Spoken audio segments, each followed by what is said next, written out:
20 سال پہلے کی بات ہے، ایک ریاست میں ایک بادشاہ حکومت کرتا تھا۔ اس کے ظلم سے لوگ کانپتے تھے۔ ایک دن وہ بادشاہ اپنے گھوڑے پر سوار گھنے جنگل میں شکار کے لیے نکلا۔ شکار کی تلاش میں بھٹکتے ہوئے اس کی نظر ایک درخت کے نیچے بیٹھے ایک بزرگ پر پڑی، جن کے چہرے سے نور برس رہا تھا۔ بادشاہ نے سوچا، کیوں نہ اس فقیر سے کوئی کام کی بات پوچھی جائے۔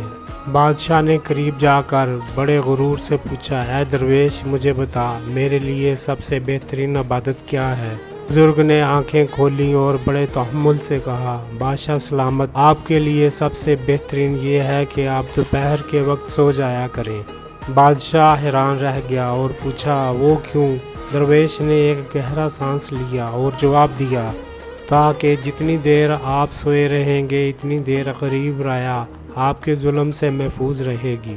یاد رکھیں، جس کے ہاتھ اور زبان سے لوگ محفوظ نہ ہوں، اس کی خاموشی اور نیند بھی عبادت بن جاتی ہے۔